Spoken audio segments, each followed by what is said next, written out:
Welcome to chemistry mind maps. आज की video में हम डिस्कस करेंगे Bohr model of atom.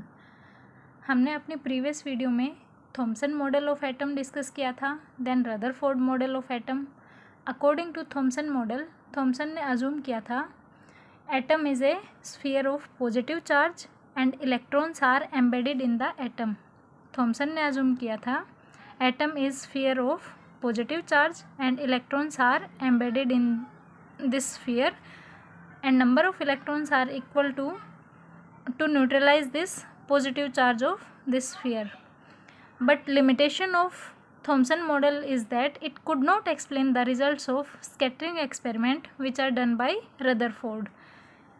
It is the limitation of Thomson model. Then Rutherford ने model दिया। According to Rutherford model, Rutherford ने define किया न्यूक्लियस को। Nucleus is small heavy positively charge nucleus, positively charge body present in the centre of the atom and electrons are revolving around this positively charge body and electrons revolve nucleus in the space around the nucleus which is extranuclear part. Rutherford model ने हमें बताया कि centre में होता है nucleus और nucleus के चारों तरफ इलेक्ट्रॉन्स रिवॉल्व करते हैं, उसको हम बोलते हैं extra nuclear part, space around the nucleus. But Rutherford model of atom के कुछ ड्रॉबैक्स थे। First is limitation of Rutherford model. Limitations of Rutherford model are, first is it could not explain the stability of atom. इसने stability of atom को explain नहीं किया, stability of atom को explain नहीं किया। कैसे? रदरफोर्ड ने क्या बताया था हमें, सेंटर में होता है न्यूक्लियस और इलेक्ट्रॉन्स चारों तरफ रिवॉल्व करते हैं, this is nucleus and electrons are revolving in this extra nuclear part. और इसको, इस मॉडल को रदरफोर्ड ने कंपेयर किया था with solar system. Solar system में क्या होता है, सेंटर में होता है हमारा sun, sun is at the centre and planets are revolving around the sun just like electrons are revolving around the nucleus. But one difference is, और Rutherford ने क्या बताया था, इलेक्ट्रॉन्स न्यूक्लियस में फॉल क्यों नहीं करता, क्योंकि इलेक्ट्रॉन्स नेगेटिवली चार्ज होते हैं, न्यूक्लियस होता है हमारा पॉजिटिवली चार्ज, तो नेगेटिव और पॉजिटिव के बीच अट्रैक्शन होता है। इसका मतलब इलेक्ट्रॉन जब रिवॉल्व कर रहे हैं तो वो फोर्स ऑफ अट्रैक्शन की वजह से न्यूक्लियस में भी आ सकते हैं। बट इसका रीज़न रदरफोर्ड ने बताया था इलेक्ट्रॉन्स क्यों नहीं फॉल करते, क्योंकि जब इलेक्ट्रॉन रिवॉल्व करते हैं तो उसका फोर्स ऑफ अट्रैक्शन होता है, फोर्स ऑफ अट्रैक्शन वो बैलेंस होता है सेंट्रीफ्यूगल फोर्स से। सेंट्रीफ्यूगल फोर्स कब अराइज होता है, जब कोई बॉडी रिवॉल्व करती है तो during revolution centrifugal force arise होता है, तो वो बैलेंस करता है किसको, फोर्स ऑफ अट्रैक्शन को। इस बैलेंसिंग के कारण इलेक्ट्रॉन न्यूक्लियस में फॉल नहीं करता। But one limitation is this law is applicable to the macroscopic bodies. Sun and planets are very large bodies. How can we apply these macroscopic laws on the microscopic particles? How can we compare this sun with the nucleus of atom and planets? These are very large bodies with the electrons, which is microscopic body. So this is the limitation of Rutherford model of atom. How can we apply macroscopic लाज, macro मतलब large के लिए use होता है, macroscopic लाज on microscopic objects. Micro होता है बिल्कुल small objects. This is limitation of Rutherford model of atom. Second, Rutherford model of atom explain नहीं कर पाया था जो हमने एमिशन स्पेक्ट्रा में किया था, line spectra. Rutherford model could not explain line spectra. Line spectra कैसे मिला था हमें, जब हमने बंसन फ्लेम में वोलेटाइल सब्सटेंस लिया था और वहाँ से जो लाइट एमिट हुई थी उसको हमने पास किया था स्पेक्ट्रोस्कोप से, प्रिज्म से, और एनालाइज किया था स्पेक्ट्रोस्कोप से। तो ये था लाइन स्पेक्ट्रा। तो हमें लाइंस ऑब्टेन हुई थी। इन केस ऑफ NaCl हमें येलो लाइंस मिली थी। अगर हम उसकी जगह KCl सॉल्यूशन लें तो हमें वॉयलेट कलर की लाइंस ऑब्टेन हुई थी। तो रदरफोर्ड मॉडल ने इनको एक्सप्लेन नहीं किया। और रदरफोर्ड मॉडल क्या एक्सप्लेन नहीं कर पाया, क्या ड्रॉबैक था? Third is it could not explain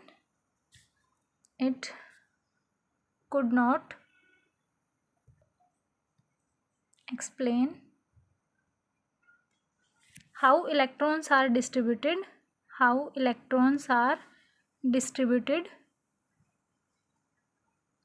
around the nucleus।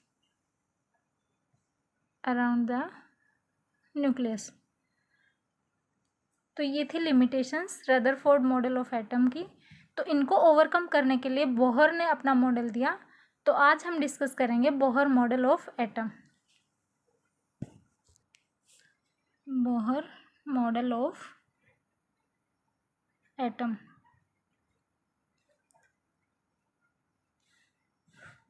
इसके पोस्टुलेट्स हैं।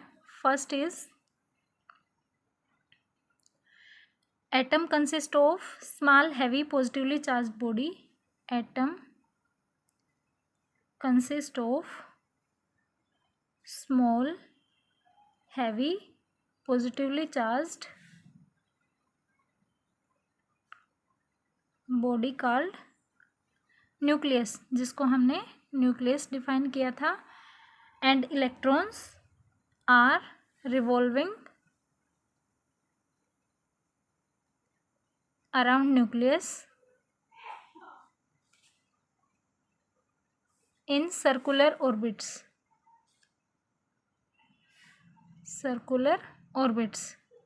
जो एक्स्ट्रा न्यूक्लियर पार्ट रदरफोर्ड ने हमने बताया था, उसमें बोहर ने बताया हमें न्यूक्लियस से बना होता है एटम, और इलेक्ट्रॉन्स न्यूक्लियस के चारों तरफ सर्कुलर ऑर्बिट में रिवॉल्व करते हैं। जो एक्स्ट्रा न्यूक्लियर पार्ट है उसमें सर्कुलर ऑर्बिट में रिवॉल्व करते हैं। For example, this is nucleus, then electrons revolve in these shells, circular orbits. Second postulate था बोहर मॉडल ऑफ एटम का, out of large number of circular orbits possible, electrons revolve only in those orbits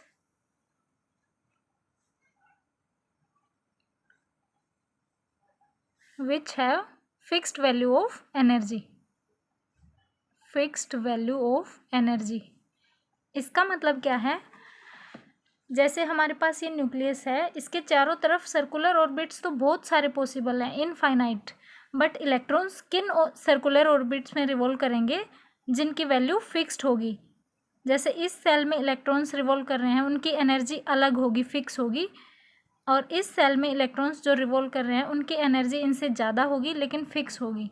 ठीक है, तो second postulate के according ऐसे तो large number of orbits possible हैं around the nucleus, but electron उन्हीं orbit में रिवॉल्व करते हैं जिनकी वैल्यू फिक्स होती है, और इन्हीं ऑर्बिट्स को हम बोलते हैं एनर्जी लेवल्स या फिर stationary states.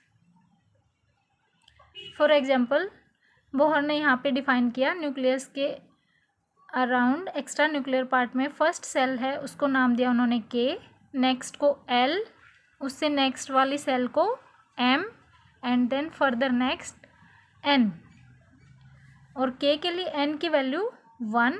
This is first energy level, this is second, this is third, and this is fourth.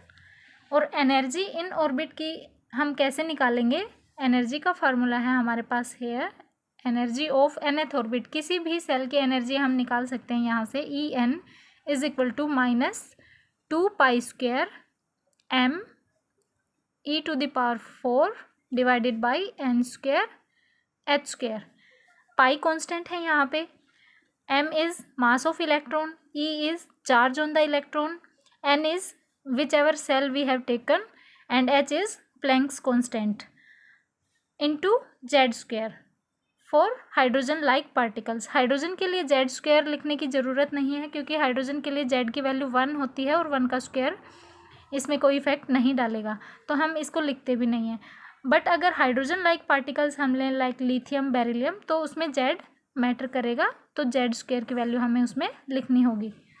यहाँ पे जो फिक्स टर्म है जैसे पाई है, m mass of electron, e charge on electron and h is Planck's constant, इसको हम अगर put करके वैल्यू निकालते हैं तो हमारे पास फिक्स वैल्यू आ जाती है यहाँ से En is equal to -1312 divided by n square in kilo joule per mole and in terms of joule per atom इसकी वैल्यू होती है -21.8 into 10⁻⁻19 divide by n square joule per atom.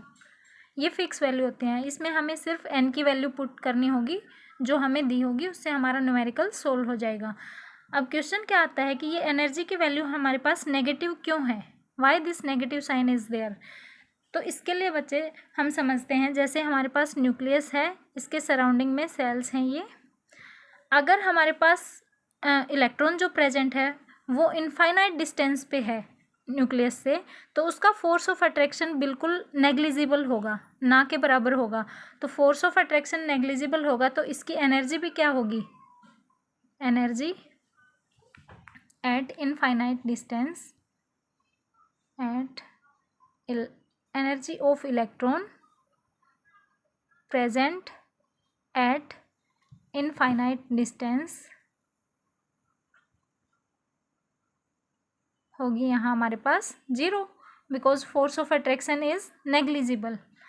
But अगर हम इनफाइनाइट डिस्टेंस से nucleus की तरफ move करते हैं तो फोर्स ऑफ अट्रैक्शन कुछ ना कुछ इंक्रीज होगा यहाँ से इनफाइनाइट से। तो अगर हम फर्दर मूव करते हैं न्यूक्लियस की तरफ तो कुछ ना कुछ फोर्स ऑफ अट्रैक्शन होता है, और फोर्स ऑफ अट्रैक्शन की वजह से क्या होती है, एनर्जी रिलीज होती है। एनर्जी क्या होती है, release. Energy is given out, given out होगी तो उसकी वैल्यू क्या होगी हमारे पास, नेगेटिव। और ऑलरेडी हमारे पास इनफाइनाइट डिस्टेंस की वैल्यू है 0 और फिर फर्दर हम मूव करेंगे न्यूक्लियस की तरफ तो इसकी वैल्यू आती है हमारे पास नेगेटिव। तो ओवरऑल हमारे पास एनर्जी की वैल्यू क्या आएगी यहाँ से, नेगेटिव। इसलिए हम यहाँ पर एक नेगेटिव साइन लेते हैं फॉर्मूला में। एनर्जी होती है -2π² m e⁴ divide by n² h²। And for hydrogen like particle हम जेड को भी कंसिडर करेंगे, यहाँ पे जेड स्क्वायर होगा, ठीक है। फर्दर आता है हम रेडियस ऑफ इलेक्ट्रॉन कैसे निकालेंगे और वेलोसिटी ऑफ इलेक्ट्रॉन कैसे निकालेंगे, उसका फार्मूला करते हैं। सेकंड आता है हमारे पास रेडियस का फार्मूला, इसको हम डिनोट करते हैं r n से, और इसकी वैल्यू होती है हमारे पास a0 n² divide by z। In case of hydrogen हो जाएगा इसका formula, for hydrogen atom Rn हो जाएगा हमारे पास a0 n², because z is equal to 1। यहाँ पे a0 है वो फिक्स होता है, a0 इज़ फिक्स, इसकी वैल्यू होती है हमारे पास 52.9 इन पिकोमीटर। और z की वैल्यू एटॉमिक नंबर पे डिपेंड करेगी, n is whichever shell we want to calculate the radius which is n। और a0 जो फिक्स होता है हमारे पास, इसको हम बोलते हैं Bohr radius, Bohr radius. Similarly हम वेलोसिटी निकाल सकते हैं। वेलोसिटी के लिए फार्मूला है हमारे पास, velocity of electron is calculated by formula Vn is equal to V0 which is fixed for the stationary state into Z by n। और हाइड्रोजन के लिए हमारे पास क्या हो जाएगा इसका formula, for hydrogen atom Vn is equal to V0 divide by n, because z is equal to 1 for hydrogen atom. और यहाँ पे वी नोट की वैल्यू भी फिक्स होती है। V naught is equal to 2.188 into 10⁸ centimetre per second. तो ये था second postulate Bohr model of atom का। सेकेंड पोस्टुलेट में क्या बताया, ऐसे तो न्यूक्लियस के चारों तरफ large number of circular orbits possible हैं, लेकिन इलेक्ट्रॉन्स उन्हीं ऑर्बिट में रिवॉल्व करते हैं जिनकी एनर्जी फिक्स होती है। और यहीं से हमने एनर्जी, रेडियस और वेलोसिटी ऑफ इलेक्ट्रॉन्स कैलकुलेट करने का फार्मूला ड्राइव कर लिया। अब थर्ड पोस्टुलेट आता है हमारे पास। थर्ड इज इलेक्ट्रॉन्स उन्हीं ऑर्बिट में रिवॉल्व करते हैं जिनकी एनर्जी फिक्स होती है। It means energy of electron is quantised. Energy of electron is quantized.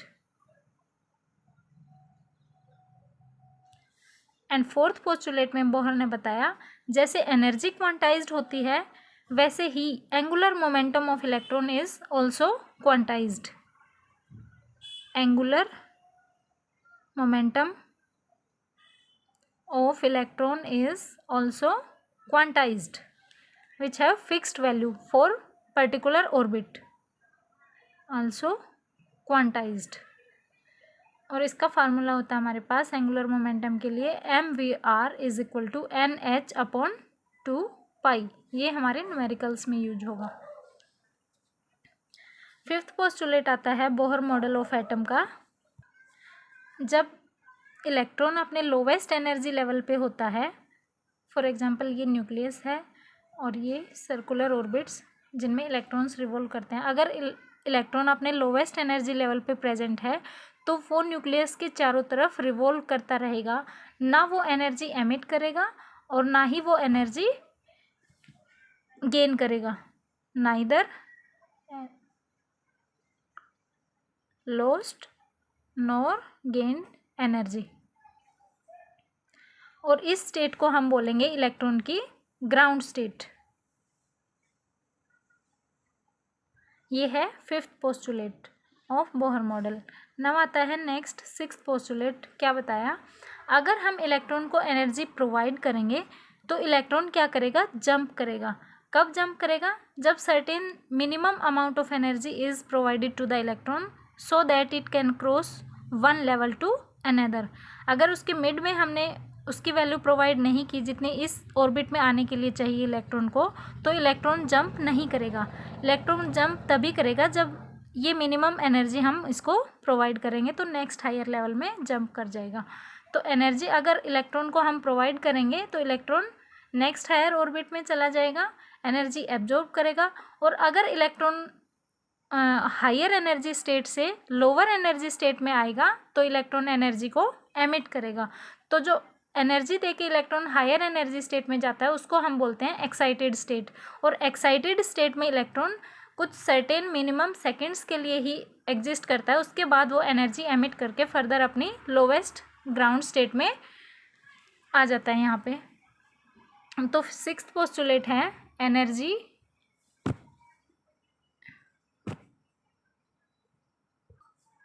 is emitted और absorbed, या तो emit होगी या absorb होगी। कब, only when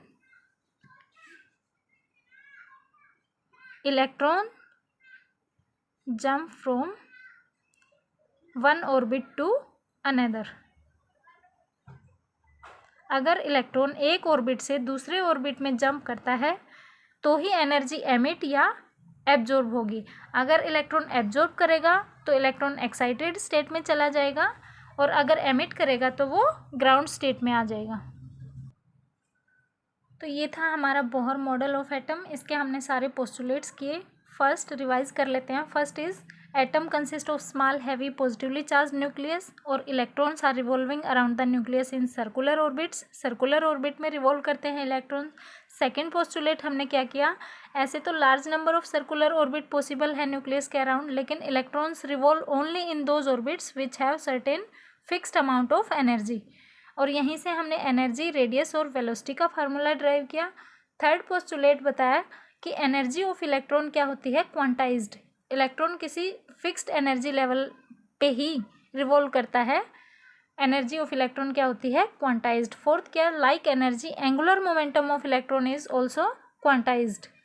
फिफ्थ क्या, हमने अगर इलेक्ट्रॉन अपने लोवेस्ट एनर्जी लेवल पे है तो वो कंटिन्यू रिवॉल्व करता रहेगा, वो न्यूक्लियस में फॉल नहीं होगा और ना ही एनर्जी को एमिट करेगा ना ही एनर्जी को गेन करेगा।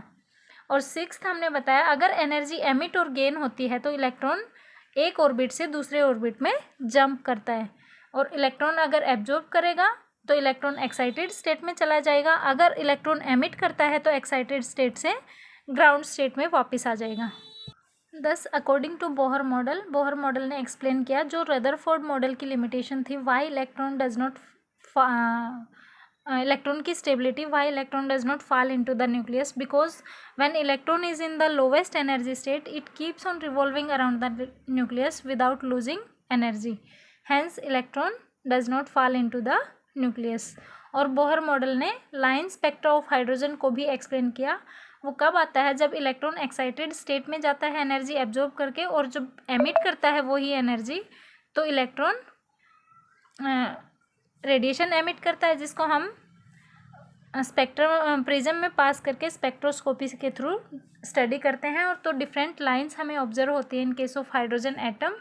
और डिफरेंट लाइंस क्यों ऑब्जर्व होते हैं, क्यों, बिकॉज हाइड्रोजन के गैस लेते हैं जब हम डिस्चार्ज ट्यूब में तो large number of hydrogen molecules होते हैं, यहाँ पे ऑफ हाइड्रोजन मॉलिक्यूल्स होते हैं, और large number of hydrogen molecule different amount में एनर्जी एब्जॉर्ब करते हैं और डिफरेंट अमाउंट में एमिट करते हैं। तो हमें large number of lines observe होती हैं हाइड्रोजन के एमिशन स्पेक्ट्रा में, जिनको हमने डिस्कस किया था अपने प्रीवियस वीडियो में, जिनको हमने डिफाइन किया था Lyman, Balmer, Paschen, Brackett and Pfund series में। तो बोहर मॉडल ने रदरफोर्ड मॉडल की जो लिमिटेशन थी उनको एक्सप्लेन कर दिया। ओके फ्रेंड्स, मिलते हैं नेक्स्ट वीडियो में। Thank you so much for watching.